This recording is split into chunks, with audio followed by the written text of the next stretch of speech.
He become ಆ bully.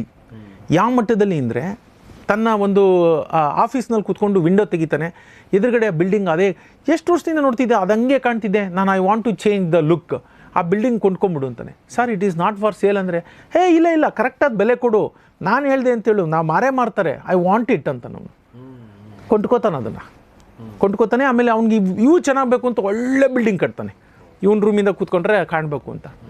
So ಈ ಥರ ಮಹತ್ವಾಕಾಂಕ್ಷಿ ಆತ. ಯಾತಕ್ಕೆ ಇದನ್ನು ಒಂದು ಸ್ವಲ್ಪ ಹಳೇದು ಕತೆ ಹೇಳಿದೆ ಅಂದರೆ, ಏನು ಬೇಕು ಅದನ್ನು ಅವನು ಪಡ್ಕೋತಾನೆ.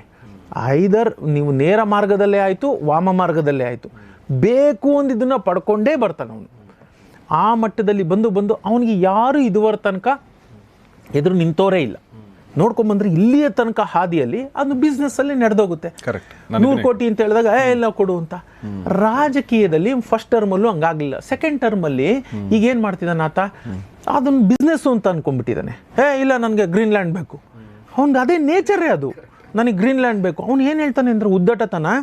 51ನೇ ಸ್ಟೇಟು ಅಮೆರಿಕ, 50 ಸ್ಟೇಟ್ ಇದ್ರೆ 51ನೇ ಸ್ಟೇಟ್ ಕೆನಡಾ, 52ನೇ ಸ್ಟೇಟು ವೆನಿಜುಲಾ, 53ನೇ ಸ್ಟೇಟು ಗ್ರೀನ್ಲ್ಯಾಂಡ್ ಅಂತ ಮ್ಯಾಪ್ ಬದಲಾಯಿಸ್ಬಿಟ್ಟ, ಹಾಕೊಂಡಿದ್ದಾನೆ. ಆ ಥರ ಉದ್ದಟತನ. ಸೊ ಬೇಕು ಅಂದಿದ್ದೆಲ್ಲ ಮಾಡ್ತೀನಿ ಅಂತ. ಆದರೆ ಅವ್ನಿಗೊಂದು ಮರ್ತೋಗಿದೆ, ಇಲ್ಲಿ ಎಲ್ಲ ದೇಶಗಳು ಅವ್ರವ್ರ ಹಿತಾಸಕ್ತಿನ. ನಿನಗೆ ಅಮೆರಿಕ ಫಸ್ಟ್ ಅಂದರೆ ಭಾರತಕ್ಕೆ ಭಾರತ ಫಸ್ಟು.